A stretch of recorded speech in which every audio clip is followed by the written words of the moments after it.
Zimbabwe's Vice President Constantino Chiwenga has called on the government to enforce stiffer penalties for child abusers. This comes at a time when the nation has witnessed an upsurge in child abuse cases. Recently, a 9-year-old girl gave birth and became the second youngest mother in the world. Meanwhile, UNESCO has embarked on a campaign to educate parents and young girls on early pregnancy. The campaign, which is a radio drama, seeks to educate African girl child on the dangers of early pregnancy. The drama will be aired in 4 languages, that is English, French, Portuguese, and Swahili. To discuss more on this, we're joined by Kudzai-Vimbiso Tseriwa, a child rights social worker based in Harare, Zimbabwe, and Buyiswa Mpini, National Program for Health and Wellbeing in Johannesburg. Thank you very much for joining us. I'll start with you, Kudzai. Quite a sad news of a 9-year-old girl. What can you tell us about this story, and have the perpetrator of this particular crime be arrested? I think you're muted. If you could unmute yourself, please. Sorry about that. You're indeed right. This is an extremely heartbreaking case of a 9-year-old who recently gave birth by cesarean section in Bulawayo, Zimbabwe, as medical practitioners were concerned about her ability to deliver naturally. It is reported that the pregnancy was discovered at 8 months when the mother took the child to the hospital after noticing that the child's stomach was bulging. The mother reports that her daughter started menstruating at the age of 7. A condition which doctors have defined as precocious puberty, which is rare when menstruation starts early. And in this particular case, the father has been arrested and is assisting police with investigations. He claims that his daughter's abuse was as a result of goblins abusing the child. And unfortunately, I wish I could tell you that this is an isolated case, but in the month of November alone, we've received several media cases of child sexual abuse. It's quite a worrying phenomenon that we're experiencing here.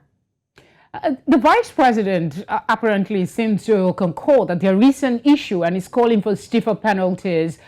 Tell us more, and how effective are they considering the existing laws? So stricter law enforcement and penalties are good. In Zimbabwe, the law is very clear about the protection of children.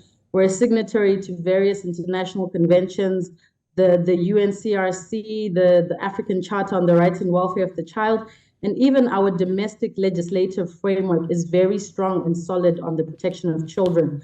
Currently, punishment and sentencing options are meted out at the discretion of the magistrates, depending on the circumstances of the case. Perhaps what the Vice President is referring to is that there's need for a minimum penalty. Like in the case of stock theft, there's a minimum of 9 years. However, I believe that prevention is always better than cure. We need to be more proactive in addressing issues of child rights violations and not to react when we've had an incident. I guess that's where you come in here. We have laws in place, we have strategies in place. Okay, I was just going to bring Buyiswa in.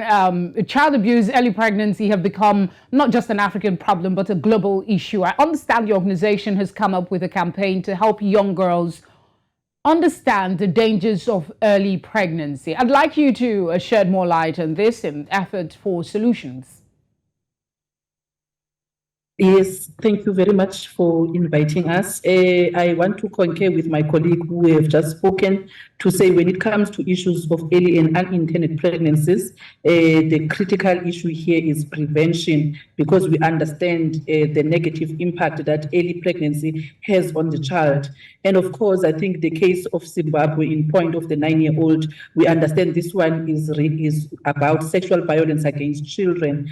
With regard to UNESCO, we work across the region, the sub-Saharan region, and to support countries to strengthen their interventions around the issues of early and unintended pregnancies, prevention in particular. In 2019, UNESCO launched the Let's Talk EUP campaign, which is aimed at actually mobilizing policymakers, healthcare workers, teachers, parents and communities and men and boys in the efforts of preventing early and unintended pregnancies. And currently, we are also now engaging media personalities and media houses, especially radio, community radio stations, on a drama which was developed as part of a communication strategy through this Let's Talk EUP campaign, a radio drama called Let's Talk EUP, where we are discussing a number of things around issues of causes of early and unintended pregnancies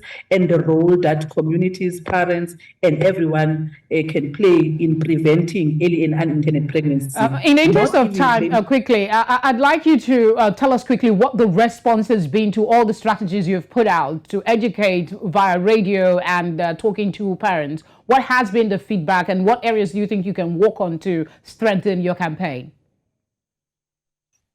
The one thing, especially at community level, that we are finding as a response is that parents and community members, they are saying they are not empowered enough to address issues of sexual reproductive health with their children, and therefore it is important that we empower parents on how to communicate with their children and educate their children so that children can be aware of the dangers of early sexual activity, that children can be aware of their rights if they have been sexually violated, how to report those kinds of cases so that they can be helped, but also importantly, how we can empower girls to take agency when it comes to the issue of their sexual reproductive health. Muyiswa, thank you very much for speaking with us as well. Kudzai, thank you as well for your time.